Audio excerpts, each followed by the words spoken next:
importante. Esta semana vamos a hablar seguramente solamente del sistema nervioso autónomo, ¿cierto? Con una particularidad. Y es que cuando hablamos de sistema nervioso autónomo, la cantidad de medicamentos que vamos a ver es importantísima, como ustedes se van a dar cuenta en estas clases. Voy a grabar ahorita, espérame.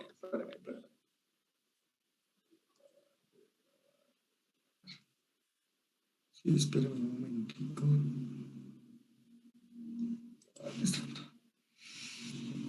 ¿Listos? Entonces,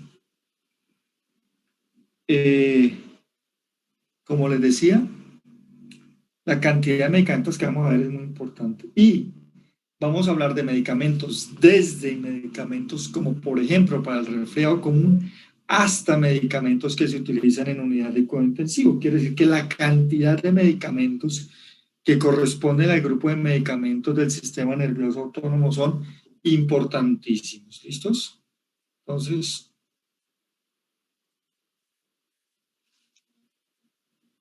vamos acá. Y si hablamos entonces del sistema nervioso autónomo, entonces recordemos un poquitico de qué es el sistema nervioso autónomo, que regula las funciones viscerales del cuerpo con intensidad y rapidez, con esas dos características importantes, y que de manera general, ¿qué encontramos? Está dividido en dos, en el sistema nervioso simpático y en el sistema nervioso parasimpático. Cada uno de ellos los vamos a ver por separado para ver los medicamentos que correspondan. Simplemente un recorderis ahí rapidín, no vamos a entrar en detalles, pero ustedes sí lo deben saber por la fisiología y la neurofisiología que vimos. El sistema nervioso simpático, entonces tiene unas raíces a nivel de columna que se ubican en la región tóraco-lumbar, con una característica especial y es que tiene una doble sinapsis, ¿cierto? Con una primera sinapsis corta a la salida del nervio en la región paralela a la columna y una segunda sinapsis larga ya casi sobre el órgano efector. Como ustedes se dan cuenta, cuando hablamos de órganos efectores en el cuerpo hablamos de casi todo el cuerpo: ojo, corazón, bronquios, píloro, el ganglio celíaco que hace parte de ese mismo, que manda información a la médula suprarrenal, al riñón, ureter, intestino, válvula ileocecal, esfínter anal, detrusor, trígono, haciendo parte del plexo hipogástrico. Bien, en la clase anterior cuando vimos farmacodinámica hablamos de afinidad y eficacia, hablamos de los tipos de comunicación que pueden existir o las dianas farmacológicas. Los receptores son las dianas farmacológicas más importantes. Aquí vamos a hablar de fisiología, de la parte normalita. Normalmente, si empezamos a hablar del primer grupo de medicamentos, de los cuales vamos a hablar que son los adrenérgicos, entonces recordemos que entre los adrenérgicos hay receptores alfa y receptores beta. Los alfa se dividen en alfa 1 y alfa 2. Hace unos años se descubrió que los alfa 1 tienen unos subreceptores que se llaman alfa 1A, alfa 1B, alfa 1D, y los alfa 2A, B y C. ¿Por qué es importante esto? Pues más adelante, tal vez a mí no me toque, pero ustedes sí, cada día van a aparecer medicamentos mucho más especializados sobre estos receptores. Entonces, también un recorderis rápido, ¿qué efectos tienen los receptores alfa en el cuerpo? Entonces, los alfa 1 son los que más influencia tienen sobre el cuerpo, que nos interesen a nosotros con relación a la farmacología. Y entonces los receptores alfa se dividen en alfa 1 en ojo, que producen midriasis, en vasos sanguíneos periféricos vasoconstricción, en glándulas salivares y sudoríparas, disminución de la secreción, en el útero en la mujer embarazada, contracción de las fibras musculares del útero, en los órganos sexuales masculinos, eyaculación, en el hígado, glucogenólisis y gluconeogénesis, en el páncreas, específicamente en las células beta, las alfa 2, disminución de la secreción de insulina. Este cuadrito que les estoy viendo, ustedes ya lo conocen. Es muy importante que vuelvan y lo recuerden y que no les va a olvidar que es lo más importante. Y aquí vamos a empezar a hablar ahora sí de farmacología. Y aquí es donde necesito todos sus conocimientos de fisiología y las clases que vimos la semana pasada para poder entender este concepto. Y verá que va a ser muy facilito, muy facilito. Pónganle cuidado. El primer grupo de medicamentos que vamos a hablar se llaman agonistas selectivos alfa. Y entonces recordemos lo de la semana pasada y recordemos que los medicamentos que eran agonistas eran aquellos que tenían esa doble capacidad, tenían afinidad por el receptor y eficacia, o sea que el receptor al cual se pegaban estos medicamentos hacía que produjera el mismo efecto fisiológico normal. Entonces, pensemos ahora todos allá en sus casas. ¿Para qué sirven los receptores alfa 1? Este es este cuadrito que yo les acabé de mostrar. Entonces, por ejemplo, en los ojos, ¿qué producen? Midriasis, miren. Pero en los vasos sanguíneos, ¿qué producen? Vasoconstricción. Y esto es lo más interesante de este grupo de medicamentos. Entonces, los medicamentos que pertenecen al grupo de los agonistas selectivos alfa 1 en los vasos producen vasoconstricción. Vasoconstricción. Y al producir vasoconstricción, van a producirle un aumento de la resistencia vascular periférica y por lo tanto un aumento de la presión arterial. Paremos un momentico. Yo sí quiero escucharlos un momentín. Un momentín. Venga, preguntémosle a alguien. Preguntémosle a Lisset Usama. Lisset, préndeme la cámara.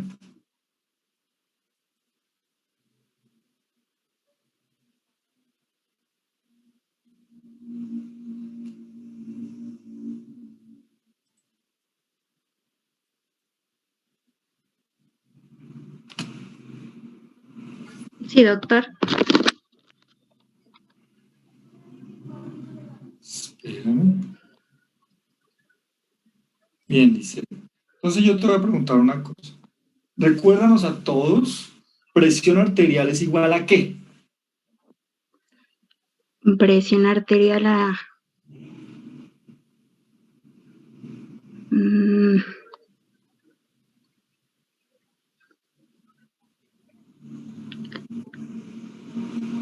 presión sistólica y diastólica. Bien. No me acuerdo. No. Dale, Leslie Araujo, ayúdale. Presión arterial es igual a ¿qué?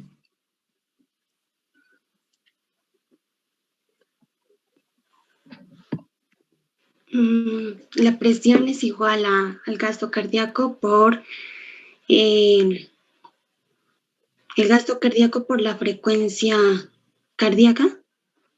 Ya, muy bien.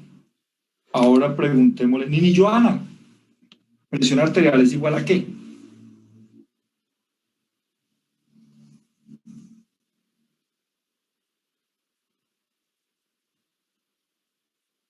¿Me escucha? Señora, ahí la veo. ¿Sí me escucha?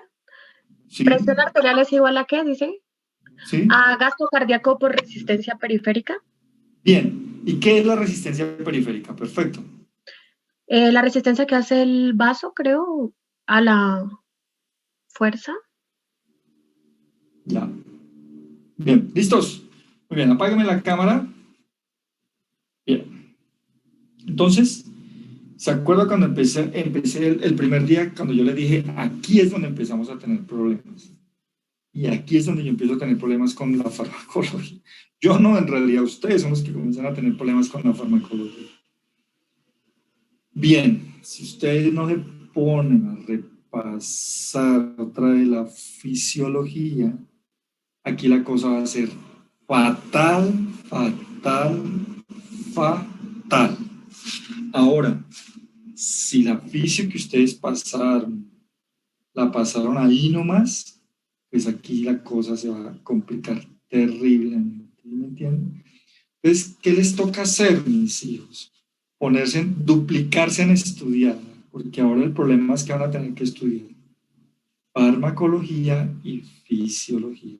Y ahí es cuando uno como médico comienza a enloquecerle, porque ni hace una cosa bien y la otra tampoco la hace bien. ¿Eh? Entonces esa es mi gran discusión. Por eso los estudiantes de la Universidad de Nariño no tienen por qué tener cursos de verano ni nada, porque salen mal preparados. Esa es mi pelea, mi pelea. No les hagan curso de verano a los estudiantes de la universidad, como no les hacen en la San Martín, como no les hacen en la cooperativa. El que perdió, perdió y repite y verá que le va a ir mejor y va a poner más cuidado. Pero como comienzan a pasar a trompicones, ahí están los problemas, ¿sí entienden? Y ahora encima de eso con paros y encima de eso con pandemia. Es peor porque el tiempo se va prolongando más, menos se van a, lo poquito todavía, ahora sí que menos. Ese es eso, mi pelea es solamente con eso. Esa es mi discusión grande con la universidad. Y la universidad me responde, pero es que los estudiantes como que saben, para saberse las normas y las reglas y pensar que con eso arreglan los problemas, ¿sí? Entonces, desafortunadamente, eso ha hecho que la universidad pierda mucho a nivel departamental y a nivel nacional, porque ustedes mismos se han encargado, por estar peleando lo que no deben pelear, de pasar los semestres a como sea, pero graduarse ahí, sin saber qué es lo que están. Este es lo digo nuestro inicio. Es aquí donde yo comienzo a tener problemas con los estudiantes. Yo sé que me gana una cantidad de problemas, cartas y vainas que me han mandado acusándome de todo. No me importa, mis hijos, no me importa. Así yo siga peleando como el Quijote con los molinos de viento, ¿cierto? Y la gente sigue pasando. No, mis hijos. Mientras yo los pueda dejar en farmacología, los que de fisio, pues que si el semestre pasado, el año pasado fue un año atípico y ahí pasaron sin saber por qué pasaron, pero este año no. Entonces, ojo, se los suplico, se los imploro, por favor, los que se sientan mal preparados, entonces van a tener que duplicar, ponerse a estudiar mucha fisiología, porque no van a poder entender. Entonces, miren los sencillos si usted sabe fisiología. Si usted tiene un medicamento que es agonista selectivo alfa 1, mire lo que concluye esto. Si yo soy agonista, tengo eficacia y afinidad. O sea, que me le pego al receptor alfa 1 y hago lo que normalmente el receptor alfa 1. ¿Qué normalmente hace el receptor alfa 1, por ejemplo, en los vasos sanguíneos? Produce vasoconstricción. Y cuando uno habla de vasoconstricción, está hablando de resistencia vascular periférica. Entre más cerrado esté el vaso, más resistencia está poniendo. Y la relación que existe entre resistencia vascular y presión arterial es directamente proporcional. Entonces, si este medicamento aumenta la resistencia periférica, aumentará la presión arterial. Su utilidad clínica es limitada. Cuando dice que es limitada es porque se va a unos casos específicos. Es útil en hipotensión y choque, pero mire, utilidad clínica limitada, no en todos los casos de choque y no en todos los casos de hipotensión, como veremos más adelante. Entonces, dentro de los medicamentos agonistas selectivos alfa 1 hay 3 grupos de medicamentos. El primero se llama estimulantes alfa-adrenérgicos, que corresponden a estimulantes alfa 1, no alfa 1 y alfa 2, no, solamente alfa 1. Y por su acción a nivel de la resistencia periférica son vasopresores. ¿Qué quiere decir vasopresores? Pues que aumentan la presión arterial. Hay otro grupo que se llaman descongestionantes de mucosa, y hay un tercer grupo de estos estimulantes alfa-adrenérgicos que se llaman medicamentos para el resfriado común. Entonces, primer grupo, vasopresores. Segundo grupo, descongestionantes de mucosa atópica. Tercer grupo, medicación sintomática para el resfriado común. Miren ustedes entonces. Dentro de ese primer grupo de los vasopresores, los dos más famosos son la etilefrina y la fentetramina. Del segundo grupo de los descongestionantes de mucosa atópica, los más famosos son la fenilefrina y la oximetazolina. Del tercer grupo de los medicamentos para el resfriado común tenemos la fenilpropanolamina, la fenilefrina y la pseudoefedrina. Algunos de ellos ya no se utilizan tanto. Muy bien, hablemos del primer grupo, hablemos de este grupo 1, de los vasopresores, entre ellos la etilefrina y la fentetramina. Entonces, uno los puede utilizar o vía parenteral o vía oral. Vía parenteral, ¿qué efectos producen? Intensa vasoconstricción, porque como lo estamos colocando directamente en el torrente sanguíneo, o por lo menos nos estamos evitando parte de la absorción, producen una intensa vasoconstricción. Cuando producen esa intensa vasoconstricción, hacen una disminución de flujos sanguíneos y de perfusión, sobre todo en órganos que hay que tener mucho cuidado, como el riñón. Esto hace que se aumente la presión pulmonar y venosa, y el organismo reacciona frente a ese medicamento produciendo una bradicardia refleja. Y aquí vuelvo a insistir, si usted no entiende qué es presión arterial, aquí se va a quedar perdido. Entonces póngale cuidado. Presión arterial es igual a el gasto cardíaco por la resistencia periférica. Y el gasto cardíaco es igual a el volumen sistólico por la frecuencia cardíaca. Como el organismo siente que este medicamento le produce una intensa vasoconstricción, o sea, le aumentó la resistencia periférica, dice, uy, este man me va a aumentar la presión arterial, pues por algo era. En este caso, pues por eso se llaman medicamentos vasopresores. Pero el organismo lo interpreta como si le fuera a producir una hipertensión severa, y entonces él intenta regular el mecanismo de acción del medicamento diciéndole, uy, pero produzcamos una bradicardia refleja unos segundos para ver cómo se comporta el medicamento. Y eso suele suceder. A algunos pacientes se les baja un poquitico la frecuencia cardíaca al comienzo, pero eso es superado porque es solamente una bradicardia refleja. Apenas se da cuenta que la presión arterial no sube tanto, pues ya vuelve a su frecuencia cardíaca normal. Entonces, ¿en qué pacientes debemos tener cuidado al aplicar este tipo de medicamentos? En pacientes hipertiroideos. Y entonces aquí es donde necesitamos la fisiología endocrina. Y entonces ustedes recordarán qué función cumplen las hormonas tiroideas en el corazón. Si no lo recuerdan, entonces ya tienen otro tema más para ir a leer a la casa. O sea, que la cosa comenzó a complicar, ¿verdad? Entonces, normalmente T3 y T4 producen cronotropismos positivos. Entonces, si yo tengo un paciente hipertiroideo, pues un medicamento de estos me puede afectar y elevar mucho la frecuencia cardíaca, y más que la frecuencia cardíaca, la presión arterial, porque es resistencia y frecuencia. En pacientes cardiópatas por la misma causa, o que hayan tenido hace unos meses un accidente cerebrovascular, pacientes con edema pulmonar, porque esto lo puede aumentar, con insuficiencia cardíaca, o que presenten extrasístole, o sea, muestras de una arritmia. ¿En qué pacientes no se pueden dar vasopresores parenterales? En shock hipovolémico, shock hipotensivo, hipertensos o embarazadas. ¿Por qué no en shock hipovolémico hipotensivo? No. Cuando hablamos de hipotensivo estamos metiéndonos aquí en uno solo, porque pues todos los shocks son hipotensivos, a la postre. Al final, pues mejor dicho.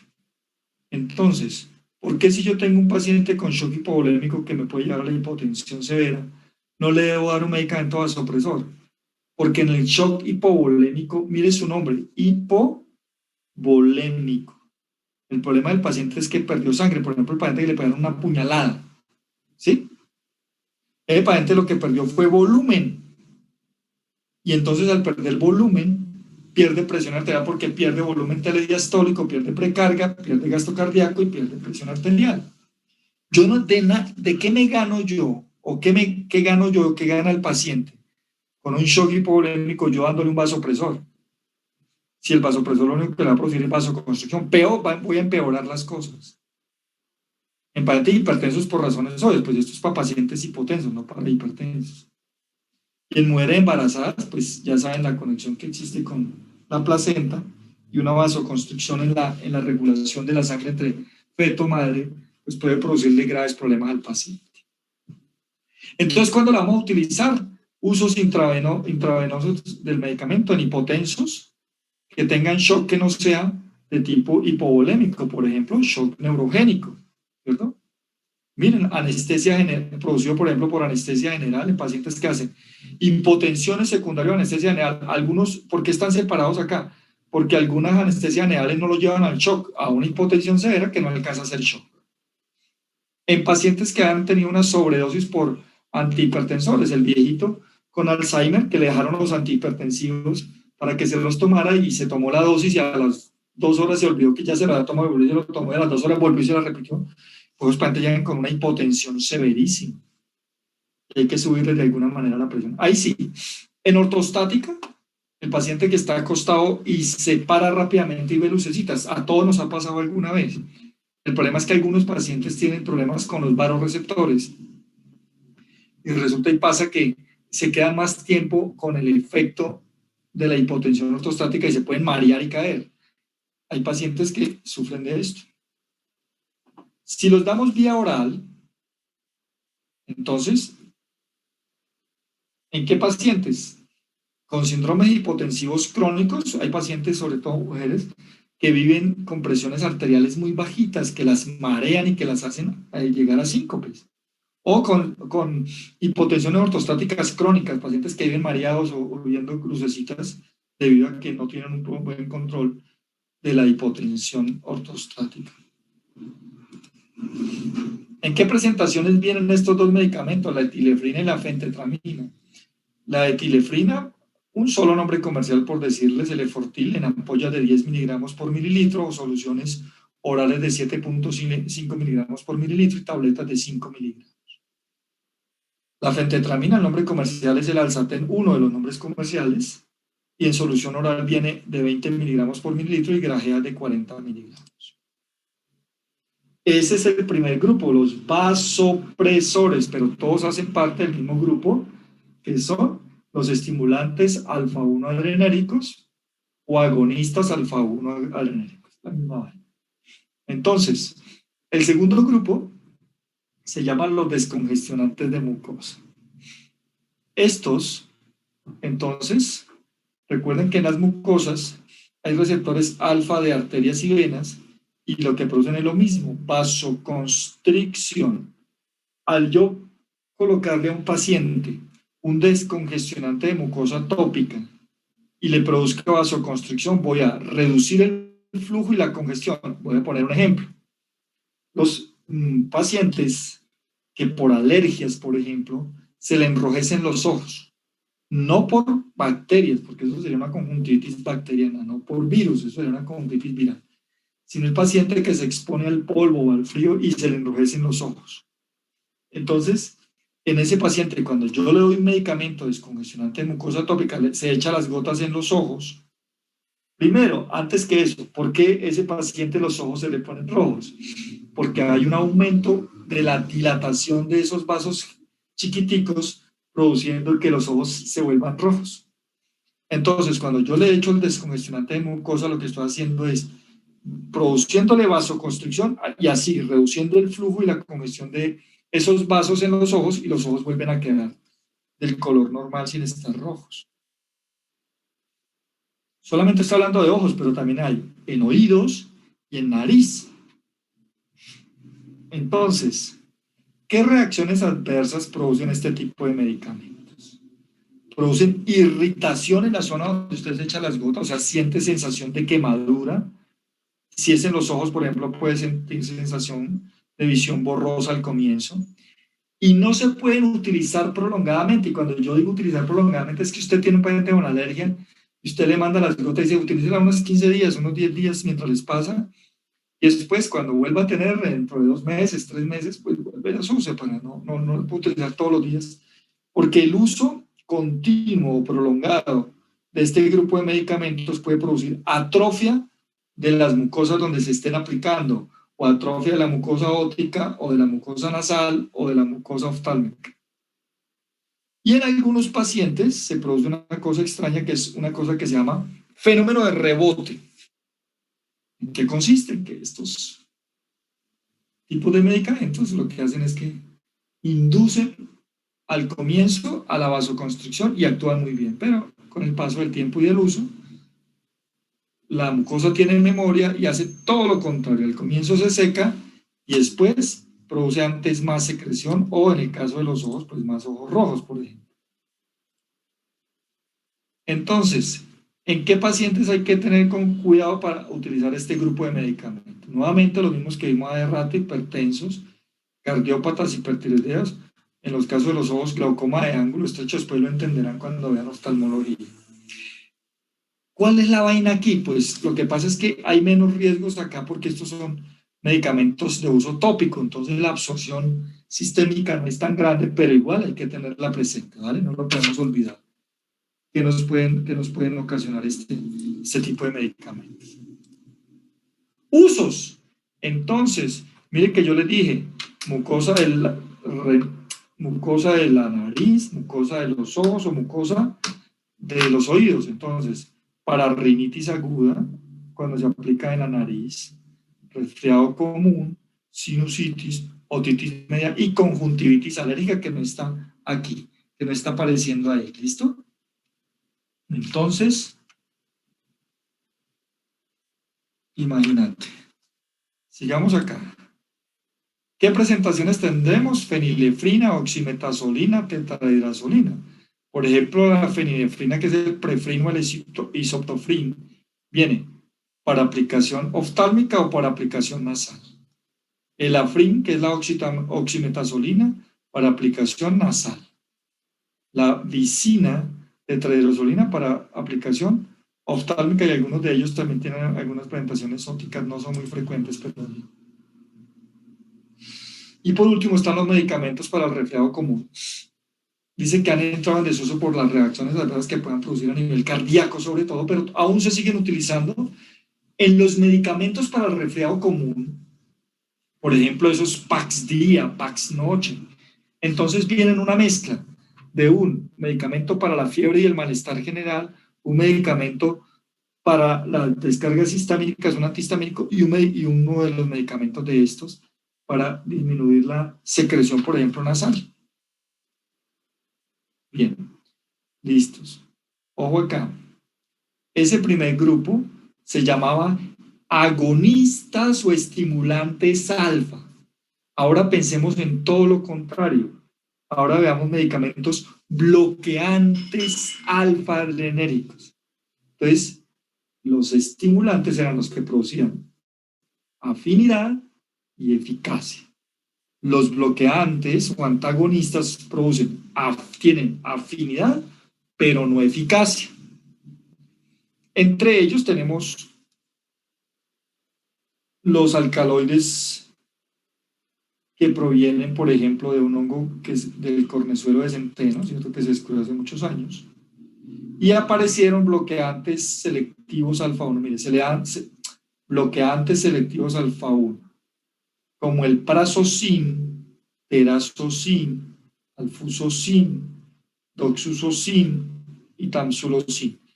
Si le colocan la A aquí, prazosina, terazocina o alfuzocina, es lo mismo. O si le quitan la A acá, doxuzacina o tamsulacin, es la misma vaina, no importa. Entonces pensemos, volvámonos acá.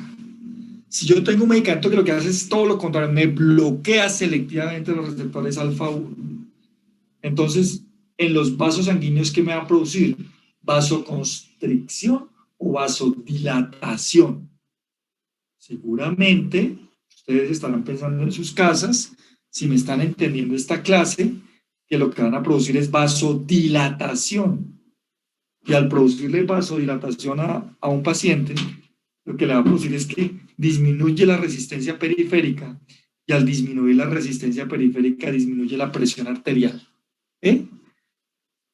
Pero también algunos de ellos actúan en el músculo detrusor de la vejiga, relajando ese músculo, sobre todo en pacientes que tienen hiperplasia prostática benigna. Entonces, uno de estos medicamentos es el prazosina o la prazosina. Es un bloqueante selectivo de receptores postsinápticos vasculares. Por lo tanto, lo que produce es una reducción del tono venoso y arteriolar. Por lo tanto, baja ostensiblemente la resistencia periférica. Al disminuir la resistencia periférica, pues inmediatamente, ¿qué se disminuye? La presión arterial. Como actúa sobre el lecho venoso y lecho arterial, disminuye precarga y disminuye poscarga. Aquí tenemos dos términos que tenemos que ir a leer, además de todo lo que ya tenemos que leer. Por lo tanto, entonces, baja la presión arterial. Además, disminuye el tono en músculo liso de próstata y vejiga, como ya les dije. Entonces, tiene una actuación no solo a nivel de presión arterial, sino una cosa muy distinta por allá a nivel urinario. Este medicamento tiene una buena absorción oral, que quiere decir que si usted se lo toma por la boca, una buena cantidad de medicamento se absorberá a la sangre. Hace metabolismo hepático, formando metabolitos activos. Dentro de sus reacciones adversas al comienzo hay que tener mucho cuidado con las primeras dosis que le damos a los pacientes, porque puede producir hipotensión postural por primera dosis. ¿Qué quiere decir eso? Que el paciente es un paciente hipertenso al cual usted le va a empezar a dar prazosina. Como le produce al comienzo le produce una vasodilatación arterial y venosa, el paciente puede bajarle mucho la presión arterial con la primera dosis. Entonces puede tener mareo, vértigo, le puede dar dolor de cabeza, somnolencia, como principales acciones de esa hipotensión. Además, por la relajación del músculo puede comenzar a presentar incontinencia urinaria como reacciones adversas. Precauciones, como produce somnolencia, mire acá. Entonces, sobre todo con las primeras dosis, hay que explicarle al paciente que no haga labores en las cuales necesite estar despierto de manera importante, como conducir o manejar maquinaria. Si el paciente va a estar en la casa, relajado, viendo televisión, pues no importa que duerma, ¿verdad? Pero si va a manejar el bus en el que sube uno o el avión donde usted va a subir, pues complicada la vaina. ¿Y en qué paciente no se le debe dar? Eso se llaman contraindicaciones.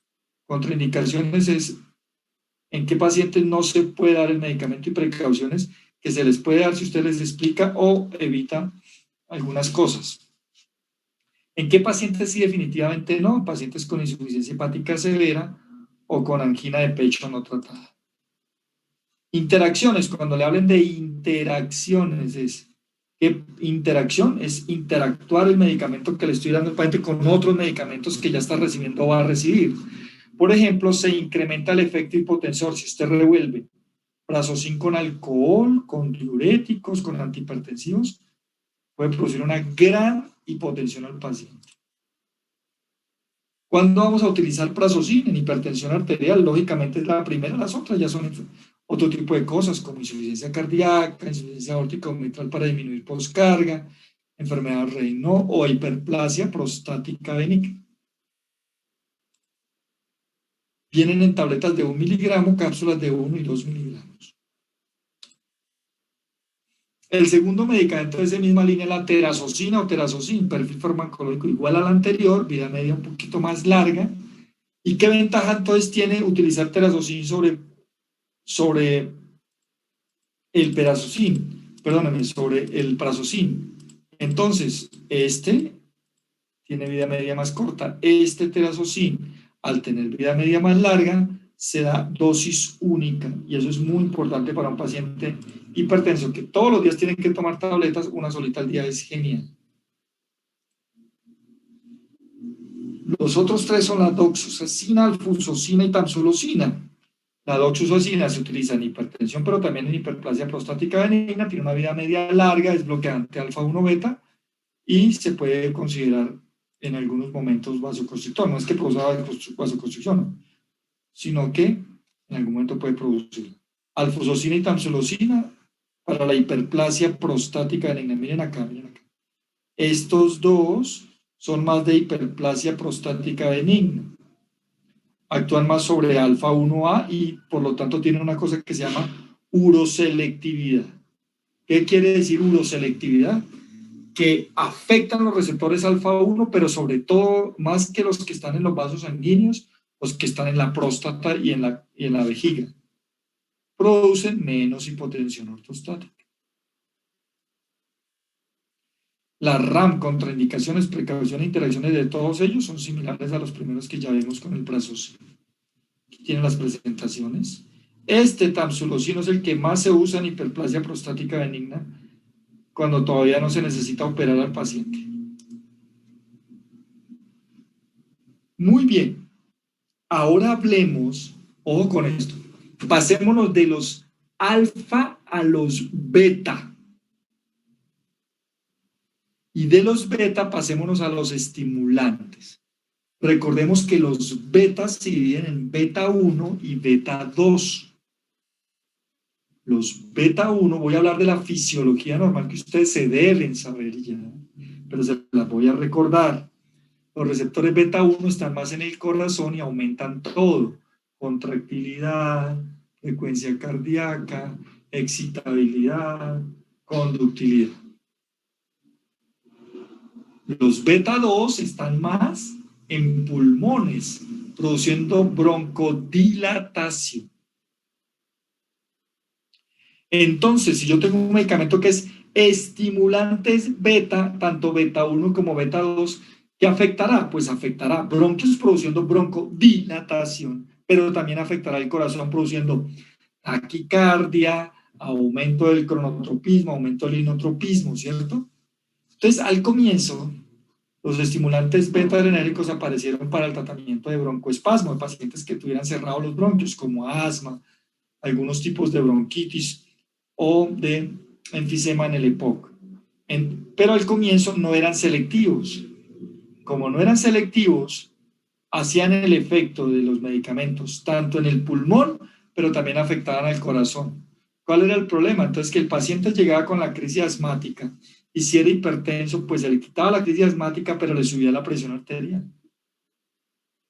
Por lo tanto, ya han ido apareciendo ahora estimulantes beta-adrenérgicos selectivos beta 2. ¿Por qué beta 2? Porque nosotros queremos que sea estimulante de los beta, pero no de los beta 1, sino de los beta 2. O sea, que produzca broncodilatación sin producir nada en el corazón. Por eso su mecanismo de acción debe ir encaminado a la relajación del músculo liso bronquial. Donde también se utilizan en amenaza de parto pretérmino, ya no tanto. ¿Por qué? Porque relajan el músculo liso del útero, pero ya no se utilizan tanto. ¿En quién no se pueden dar estos medicamentos? En pacientes hipertensos, hipertiroideos o con angina. Por ejemplo, el paciente hipertenso con asma, pues no. O el hipertiroideo con asma, pues no. O el anginoso con asma, pues no. Porque además de producirle el efecto sobre el bronquio, le produce efecto sobre el corazón. Aquí tenemos el grupo como el salbutamol, la terbutalina, el salmeterol. Son los que más se utilizan hoy. Y por último, ahora vámonos al otro lado. Si yo tengo agonistas o estimulantes alfa, perdóname, beta, también hay medicamentos que hacen todo lo contrario, bloqueadores beta. Hay estimulantes beta y hay bloqueadores beta. Pensemos, si yo bloqueo los receptores beta 1 y 2 en el pulmón, ¿qué le va a producir si yo bloqueo los beta 2? Broncoconstricción. ¿Eso será bueno? Pues no. Pero en el corazón puedo producir disminución de la frecuencia cardíaca, de la contractilidad, del acelere del corazón. Si yo disminuyo la frecuencia cardíaca, disminuyo el gasto cardíaco. Si disminuyo el gasto cardíaco, disminuyo la presión arterial. Por lo tanto, quiero que sean bloqueadores beta, pero específicamente beta 1. Sí hay medicamentos beta en general. Bloquean por antagonismo competitivo el receptor beta adrenérgico. Los efectos más importantes están a nivel cardiovascular. Producen disminución del consumo de oxígeno porque ponen el corazón a trabajar más suave. Pero los ideales, miren, deben ser cardioselectivos beta 1. ¿Por qué? Para que no afecten, sino solamente esto.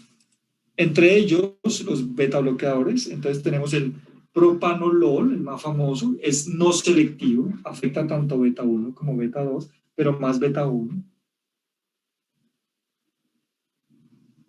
Otros,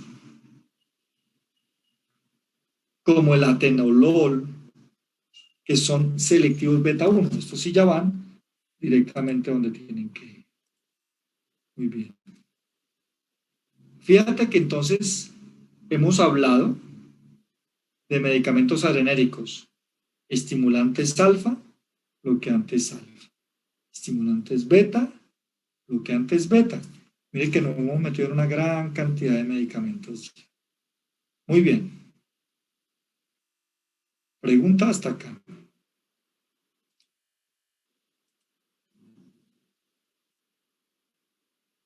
Preguntas, por favor.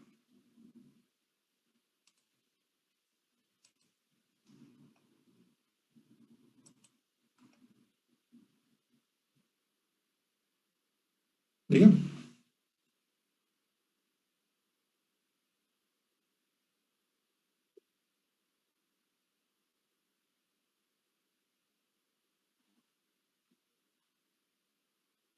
¿Efectos adversos? Claro, a nivel cardíaco. No. Los bloqueantes lo que producen es relajación. Efectos adversos van más ligados a la parte cardíaca como bradicardias. ¿Cierto? Vamos a verlos en interacciones con otros medicamentos más adelante. Más que somnolencia, lo que producen son efectos cardíacos de ese tipo. Disminuyendo, entonces el paciente se siente un poco, si le está produciendo una reacción adversa, se produce un poco cansado, algunos, porque comienza a bajarle mucho la frecuencia cardíaca y puede afectar la presión arterial demasiado.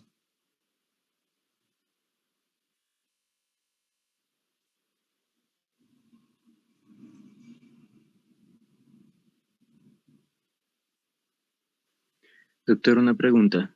¿Sí?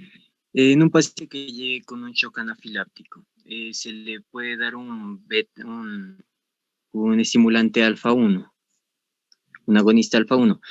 Pero no disminuiría, digamos, también el aumento de la infección, porque al generar la vasoconstricción, eliminaría o disminuiría el exudado hacia la parte de la inflamación, entonces me permitiría sacar el agente patógeno. ¿Ahí qué se haría? No, porque en el shock anafiláctico no estamos hablando. Es que una cosa es shock anafiláctico, otra cosa es shock séptico.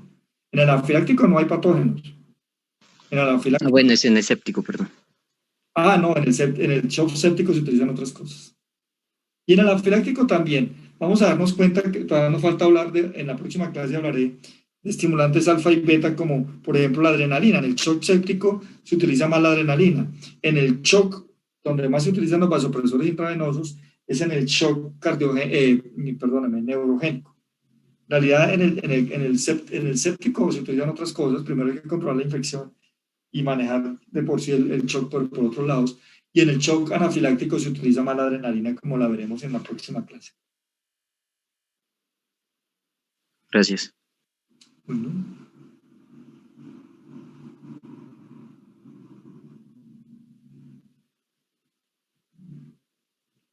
Bien, la tarea para todos, entonces comenzar a repasar la fisiología cardiovascular, como se dieron cuenta, ¿cierto? Entonces tenemos mucho para repasar por lo menos hoy y empezar a leer los medicamentos de este grupo, ¿listos? Voy a detener esta cosa y nos veremos mañana entonces. Muchas gracias a todos.